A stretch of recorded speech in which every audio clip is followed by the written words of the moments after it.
Welcome to Futex.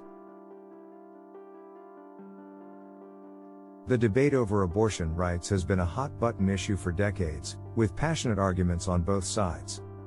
But what if there was a new technology that could potentially change the game completely?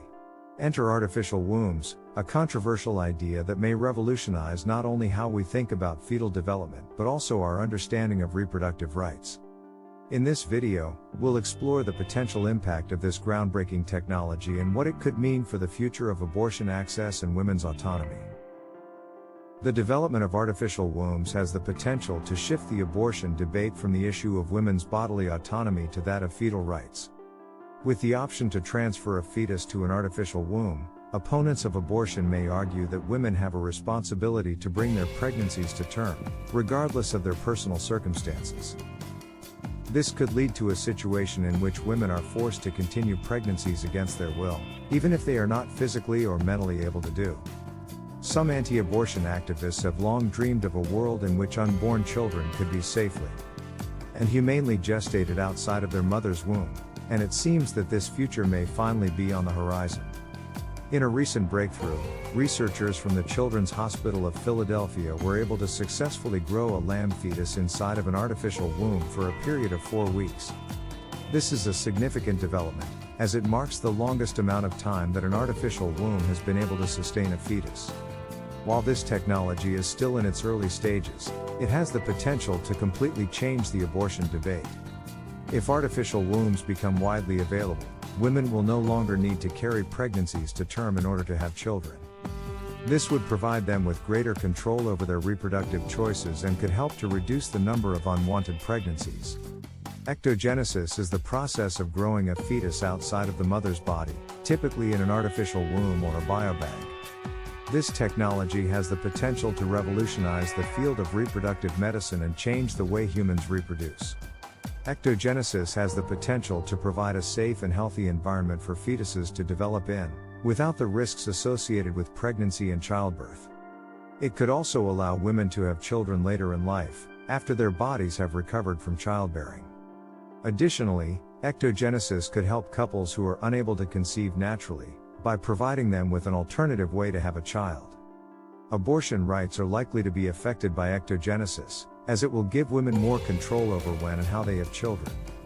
It is possible that abortion will become less common, as women will be able to choose when they want to become pregnant and won't have to worry about unintended pregnancies. However, it is also possible that ectogenesis will make abortion more accessible, as it will be easier for women to terminate a pregnancy early on if they so choose. Cambridge University researchers, on the other hand, have also used a mix of nutrients that mimic womb conditions to keep a human embryo alive outside the body for 13 days. The embryo survived several days longer than previously observed, and research only ended when they were approaching the 14-day legal limit for the length of time an embryo can be kept in a lab. Our ethics, rather than our technology, now act as our limiting factors. The key to survival through ectogenesis is reproducing the conditions of the womb.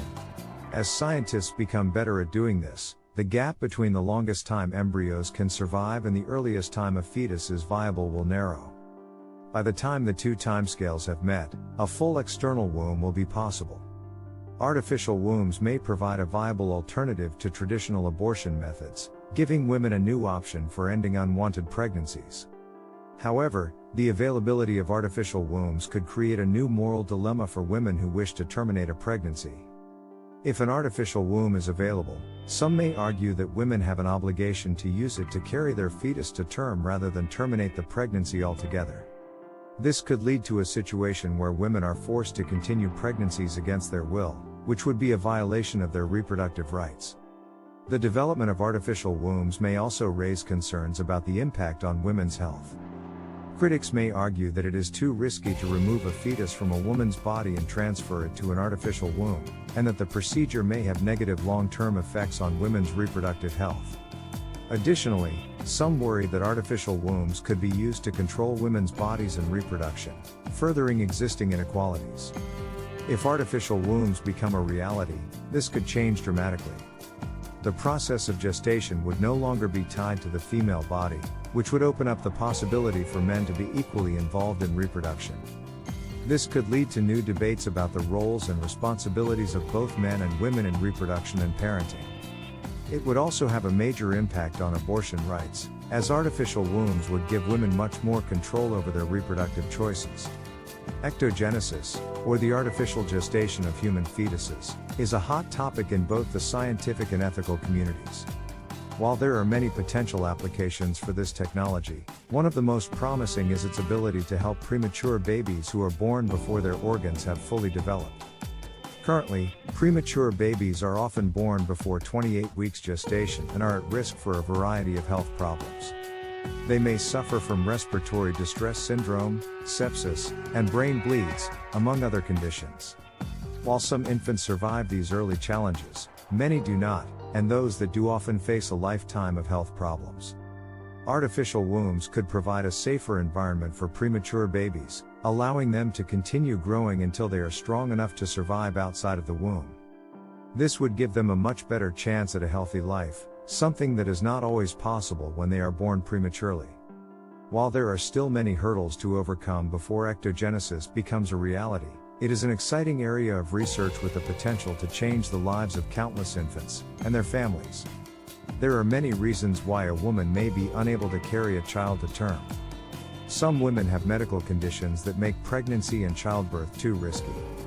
When it comes to the legal status of a fetus, there are a few different schools of thought. Some people believe that a fetus should be considered a person with legal rights as soon as it is conceived. Others believe that a fetus only becomes a person with legal rights when it is born. And still others believe that a fetus only becomes a person with legal rights if it is viable outside of the womb. However, there are also arguments against giving fetuses legal rights in this scenario. For one thing, artificial wombs are not yet perfected and there is no guarantee that every fetus transferred to one would survive and be born healthy. There is also the question of whether or not fetuses in artificial wombs would have the same cognitive abilities as those who are born naturally. If they did not, then they might not meet the criteria for personhood that many people use. The development of artificial wombs could also impact the way we think about infertility treatment, as it could provide a new option for couples struggling to conceive naturally. However, the development of artificial wombs may also raise ethical concerns about the creation and destruction of embryos for scientific research purposes. Currently, couples struggling with infertility have two main options: in vitro fertilization, IVF, or adoption. IVF is a costly and invasive procedure that doesn't always result in a successful pregnancy. Adoption can be a long and difficult process, and there are often more children waiting to be adopted than there are families willing to adopt them. The development of artificial wombs would provide a third option for couples struggling to conceive. It would also offer new hope for women who are unable to carry a pregnancy to term. However, the ethical implications of using artificial wombs to create and destroy embryos for scientific research purposes are significant. Some people believe that artificial wombs could be used to create designer babies, babies that are born with specific physical or mental traits that their parents have chosen. Others believe that artificial wombs could be used to clone humans. These concerns are not unfounded. In 2018, Chinese scientists, Dr. Jianku announced he had used a powerful technique called CRISPR on a human embryo to edit the genes of twin girls. He said he modified a gene with the intention of protecting the girls against HIV, the virus that causes AIDS. Many scientists expressed concerns about possible unintended side effects of the genetic changes that could be passed down to future generations. Still others believe that artificially created embryos have no moral value and can be destroyed without ethical concern. This view is supported by some religious groups, who argue that life begins at birth, not conception. The cost and accessibility of artificial wombs will play a significant role in determining how widely they are used and whether they have a major impact on abortion rates and women's reproductive rights. If the technology is expensive and only available to a select few, it may not have a significant impact on abortion rates or women's reproductive rights.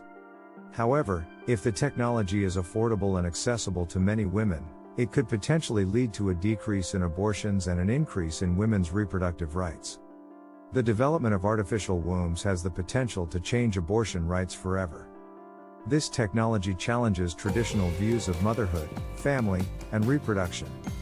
It may lead to new debates about the ethics of creating life outside of the human body and the role of technology in shaping our understanding of what it means to be human.